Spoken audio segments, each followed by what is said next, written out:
The reason why, again, I titled the subject Benjamin Banneker and the Black Right, Founders of the American Republic, is because indeed our ancestors taught the Europeans government.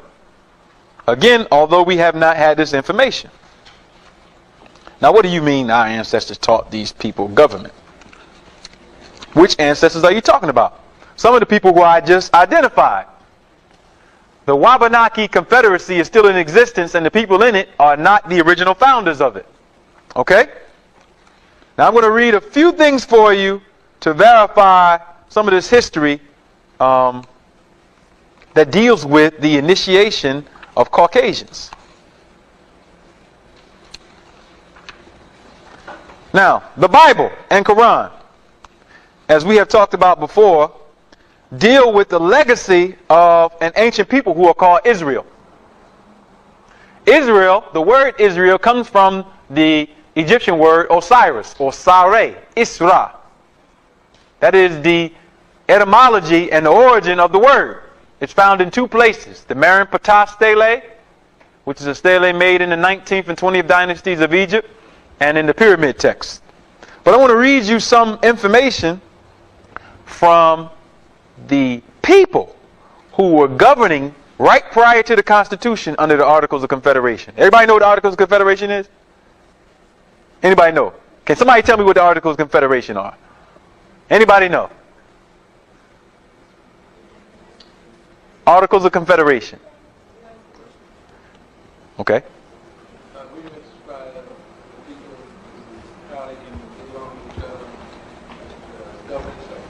It was the document of government prior to the Constitution that was changed in order to make the present Constitution. It was enacted and operated from 1781 to 1786. And there were 8 presidents in that time period prior to George Washington. And a lot of people are saying that they were black, but they weren't. They were Irish, and they were a part of a secret society called the Rosicrucians. And the Rosicrucians were the Germans who came over into America during the time period that Pennsylvania was being settled by William Penn, and they settled right up in Germantown. This is where you get the history of Germantown in Pennsylvania from. But I'm bringing that up because one of the presidents, whose name was Elias Boudinot, wrote a book called A Star in the West. And he talked about the native people who were here and how they were the lost tribes of Israel. And he talked about how they had the Bible in America prior to the European. Now this becomes very important because the so-called founding fathers who were under the Articles of Confederation have a secret connection to the society of people. Now, you know, we don't talk about secret societies and conspiracies. You hear about the Illuminati and all this stuff has become very popular.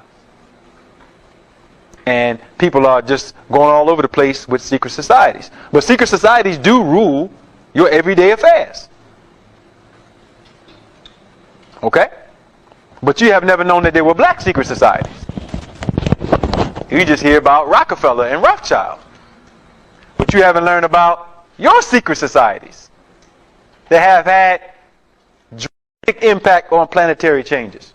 But this is what we're going to read about. Okay. And it has everything to do with the information about this lost tribes of Israel history and who the people were who taught the Rosicrucian Irish people who made the Declaration of Independence, founded the Articles of Confederation, and then later had their government taken over by another group of white people from England.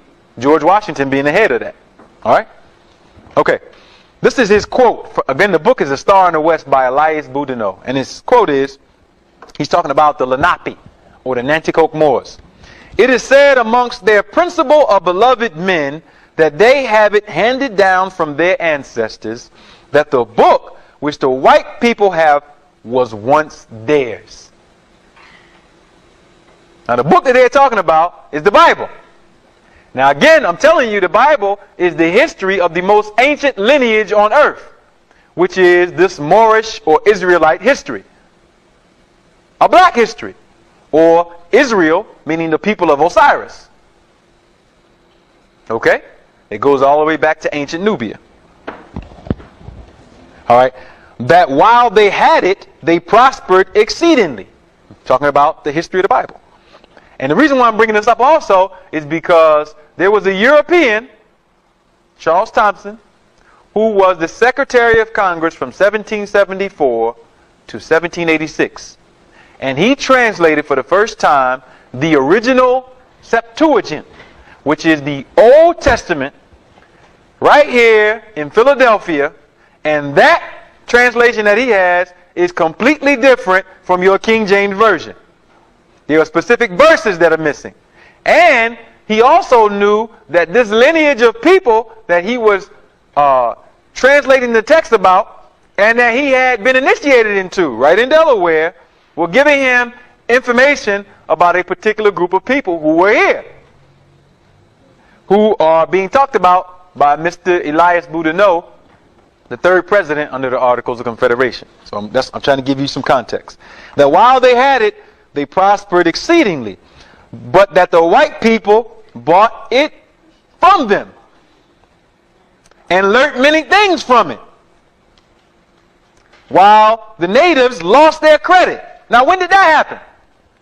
Most people do not know that the first time that the Old Testament was written down was in Egypt, 285 BC, under a pharaoh called Ptolemy Philadelphus. Now, it's interesting that you get this place named Philadelphia. 285 BC was the first time that the Bible was written down. Prior to that, there was no Bible except oral traditions. I know you don't believe that because you taught that Moses received the 5 books. That's a lie. You can verify it right in the Bible because he didn't write about his own death, which is recorded in Deuteronomy. Hebrew was not even a language when the biblical scholars say that Moses lived. And when we find out who Moses really was, then we understand where and why there's so much confusion. Because it's all related to this Moorish Israelite history going all the way back to Kemet. Am I confusing anyone? Okay, so the first time the Bible was written down is 285 BC under Ptolemy Philadelphus. And this was for the purpose of learning about a particular people in Egypt who had had their cartouches and history wiped out. And they are called the Amarna dynasty, 18th dynasty. And you find them mentioned in the Quran under Amran, the family of Amran, 3rd surah. Okay? And their lineage, as is recorded in the Bible and Quran, is Noah, or Nu. After the so-called climatic destructions on earth, then it leads to Abraham and the seed of Abraham. Okay? Now these people are real people. Right in Cairo Museum, if you are smart enough to get the information, which we have it in the book Reparations Equals War, they have Abraham's body. It is the best mummified and preserved body on earth. It has been mummified for 3,500 years. We'll go into detail further. Okay. So the white people bought it off them and learned many things from it, while the Indians lost their credit. Offended the Great Spirit and suffered exceedingly from the neighboring nations, that the Great Spirit took pity on them and directed them to this country. So now what is being narrated is the movement of what I just showed you or talked about, the people of North Africa, the people of Kemet or Egypt, Tamaray, moving into West Africa and then moving further into North, South, and Central America. And if you look at the time period of the largest expeditions, they were taking place during the 2 time periods. This period of Israel with the Phoenicians, and then the period we know of as Carthage.